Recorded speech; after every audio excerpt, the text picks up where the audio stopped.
Sa isang maliit na nayon na papaligiran ng mga luntiang palayan, naninirahan ng isang batang babae na nagngangalang Maya.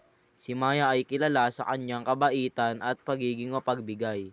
Lagi siyang handang tumulong sa mga nangangailangan kahit na ang mga taong ito ay hindi niya kilala.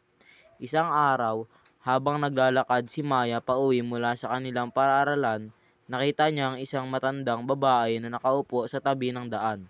Umiiyak. Lumapit si Maya at nagtanong, "Lola, bakit ka umiiyak?" "Anak," sagot ng matanda, "nawala ang aking panyo. Ito ay isang espesyal na panyo na ibinigay sa akin ng aking yumaong asawa." Naawa si Maya sa matanda. Hinanap niya ang panyo sa paligid, ngunit wala siyang makita. "Lola," sabi ni Maya, "huwag kang mag-alala. Hahanapin ko ang inyong panyo." Naglalakad-lakad si Maya sa paligid, nagtatanong sa mga taong nakakasalubong niya.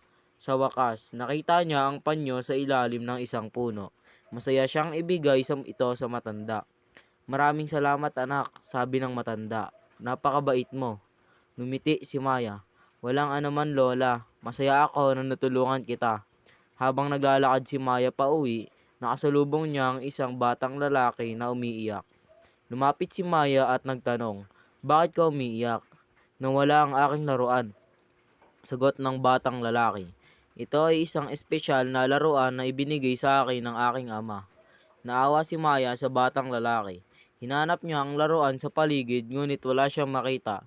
"Huwag kang mag-alala," sabi ni Maya. "Hahanapin ko ang inyong laruan." Naglalakad-lakad si Maya sa paligid, nagtatanong sa mga taong nakasalubong niya. Sa wakas, nakita niya ang laruan sa ilalim ng isang bangko. Masaya siyang ibigay ito sa batang lalaki. "Maraming salamat," sabi ng batang lalaki. "Napakabait mo." Ngumiti si Maya. "Walang anuman, masaya ako na natulungan kita." Sa araw na iyon, natulungan ni Maya ang dalawang tao na nangangailangan. Masaya siya dahil nagawa niyang magpasaya sa kanila. Natutunan niya na ang kabaitan ay isang regalo na maaaring ibigay sa lahat. At ang pagiging mabait ay nagdudulot ng kaligayahan. Hindi lamang sa mga tumatanggap nito, kundi pati na rin sa mga nagbibigay nito.